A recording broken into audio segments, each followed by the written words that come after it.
In this episode, we focus on a powerful way to find weaknesses before real attackers do, which is adversarial emulation. The phrase can sound intimidating to beginners, but the core idea is straightforward. You simulate realistic attacker behaviors in a controlled way so you can see how well your Security Operations Center, SOC, detects, analyzes, and responds. Instead of waiting for an incident to reveal gaps, you create a safe exercise that puts pressure on the same parts of the system that a real attacker would pressure. Adversarial emulation is not about showing off technical tricks or trying to trick your own team. It is about learning how the environment behaves and how people and processes react when suspicious behavior is present. The goal is to stress test people, process, and tools together, because security operations is a system, and weaknesses usually appear where components interact. When emulation is done well, it produces evidence-driven improvements in detection, playbooks, visibility, and coordination, and it turns improvement into something you can plan rather than something you hope for. Before we continue, a quick note. This audio course is a companion to our course companion books. The first book is about the exam and provides detailed information on how to pass it best. The second book is a Kindle-only ebook that contains 1,000 flashcards that can be used on your mobile device or Kindle. Check them both out at cyber.author.me in the Bare Metal Study Guide series.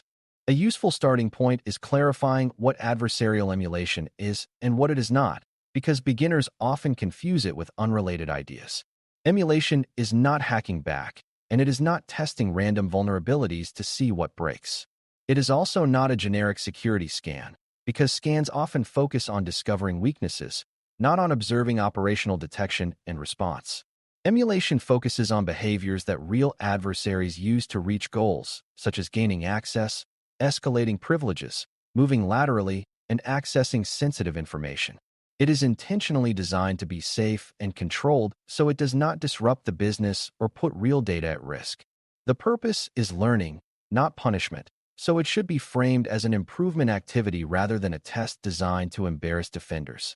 For beginners, it is important to see that emulation is most valuable when it is realistic enough to challenge assumptions but controlled enough to avoid harm. This balance is what makes it a mature practice rather than a risky stunt.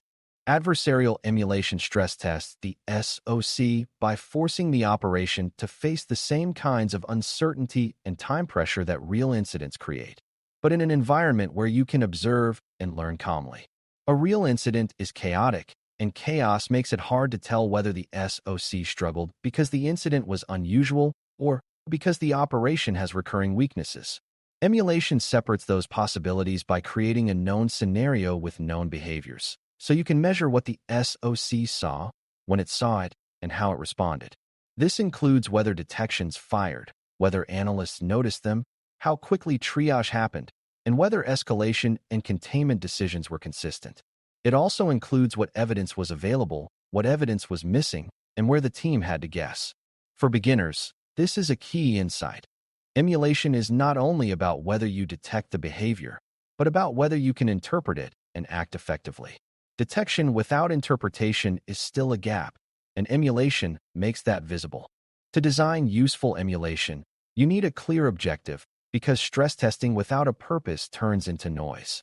The objective might be to test whether high-risk behaviors are visible on critical systems, whether certain identity misuse patterns are detected quickly, or whether response handoffs and approvals work under pressure.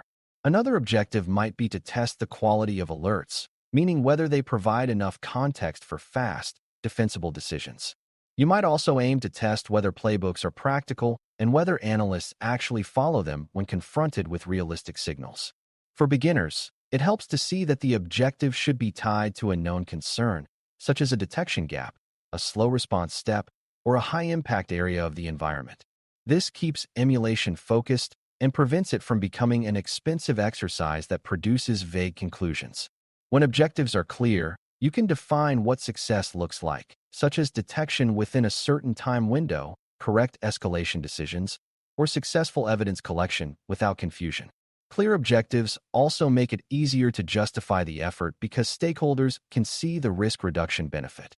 A strong emulation also begins with careful scoping, because stress testing should focus on representative parts of the environment and representative workflows without exposing unnecessary risk. You choose assets that matter and that reflect real operational conditions, such as systems that handle sensitive data or systems that manage identity and access. You define what actions will be simulated and what actions are out of bounds, and you ensure there are guardrails that prevent unintended disruption. You also choose the time window and communication plan, because some exercises are announced and some are partially unannounced depending on what you want to test. Announced exercises can be useful for testing process and coordination, while more realistic exercises can test detection and triage readiness. But either way, the goal is learning, not surprise for its own sake. For beginners, it is important to understand that the most useful emulation is not the one that is most secret or most aggressive, but the one that produces clear evidence about capability. Controlled scope keeps the exercise safe and makes the findings easier to interpret because you know what should have been seen and why.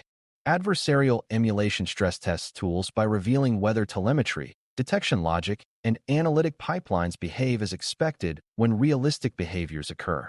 A detection might exist on paper, but emulation can reveal that it does not trigger due to missing data fields, inconsistent logging, or incorrect assumptions about event sequences.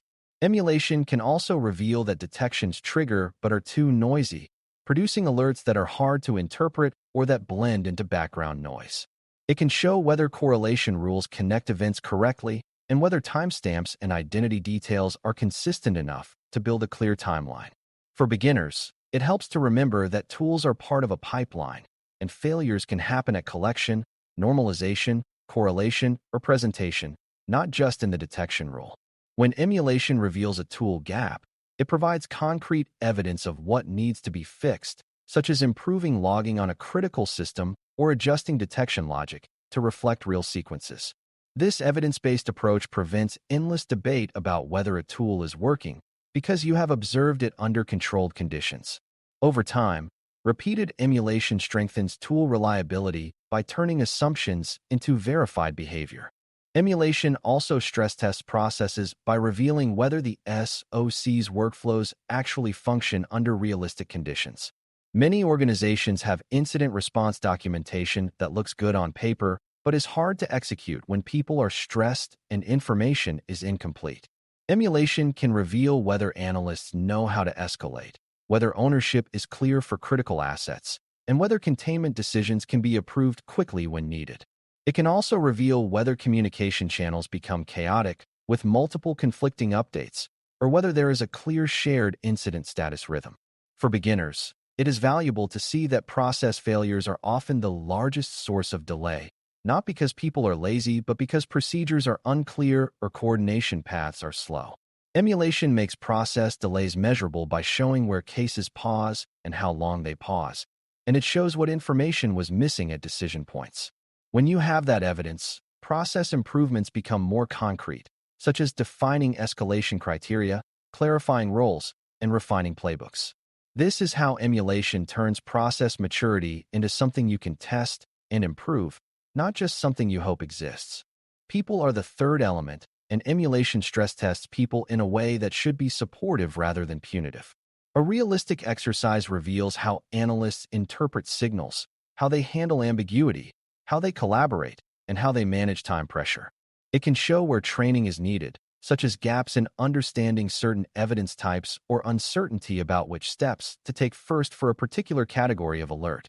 It can also show where cognitive load is too high, such as when analysts must manually gather basic context across many tools, which increases error and slows response. For beginners, it is important to see that the goal is not to catch individuals making mistakes, but to discover where the system demands too much from individuals. If an analyst struggles because information is scattered or because playbooks are unclear, the improvement is systemic, not personal. Emulation is most valuable when it produces changes that make future performance easier, such as better alert context, clearer playbooks, and improved training based on observed needs.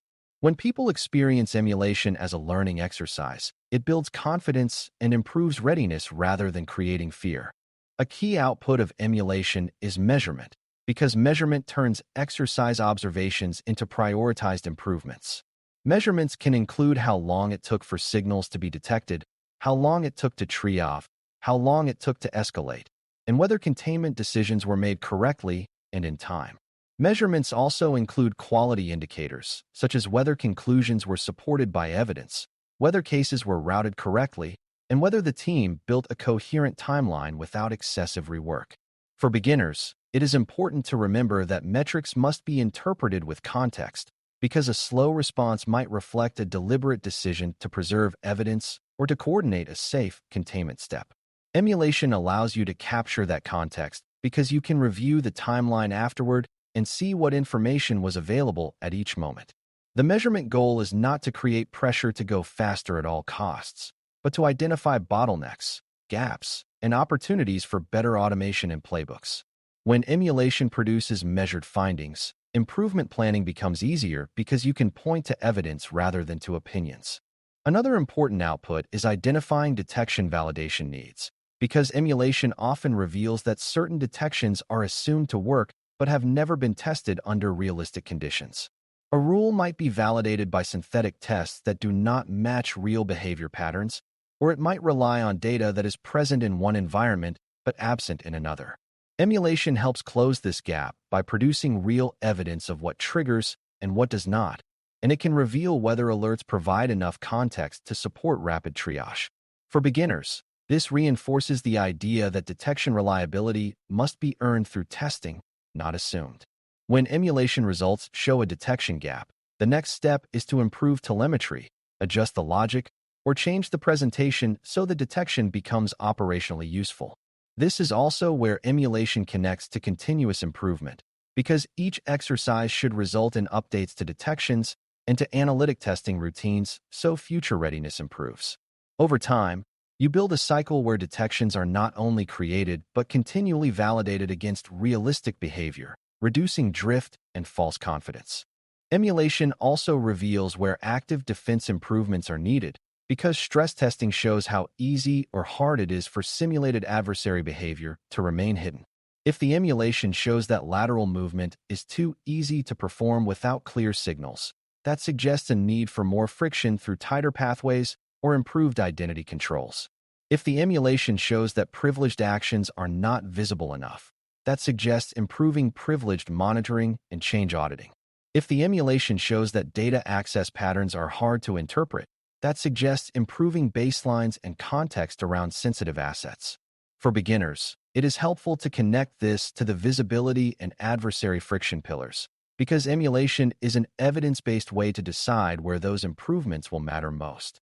Rather than guessing which controls are weak, you observe how the environment behaves when adversary-like activity occurs. This makes improvement more targeted and less political, because you can show what was not seen and what that implies. When active defense changes are driven by emulation evidence, they are more likely to produce real gains in detectability and response speed. Finally, a mature emulation practice includes closing the loop, meaning you do not treat the exercise as complete until improvements are implemented and retested. An exercise that produces a report but no change is a missed opportunity, and repeated exercises without change can erode trust. Closing the loop means translating findings into prioritized actions with owners, updating playbooks, improving telemetry and detections, and then running follow-up testing to confirm that the gap is actually closed. This is how emulation becomes a continuous improvement mechanism rather than a periodic event. For beginners, it helps to remember that the goal is not to achieve a perfect score, but to reduce the most important weaknesses before attackers exploit them. Each cycle should make the SOC more capable, with clearer signals, faster decisions, and more consistent execution. Over time, the organization builds confidence that its readiness is not assumed but demonstrated. That confidence is valuable because it supports better planning and more informed investment decisions. In closing, applying adversarial emulation to stress test SOC people, process, and tools is a disciplined way to discover weaknesses in a controlled setting before real attackers turn those weaknesses into harm. Emulation focuses on realistic adversary behaviors, guided by clear objectives and safe scope. So the exercise produces measurable evidence about what the SOC can detect, how it interprets signals, and how it coordinates response. It reveals tool gaps in telemetry and detection logic, process gaps in handoffs and approvals, and people needs in training and workload support, all without waiting for a real incident to teach the lesson painfully. The findings become actionable when they are measured, prioritized, and tied to improvements in detections, playbooks, visibility, and active defense friction. The practice becomes truly valuable when it is iterative, meaning the team implements changes and retests to confirm the gaps are closed, building demonstrated readiness rather than assumed readiness.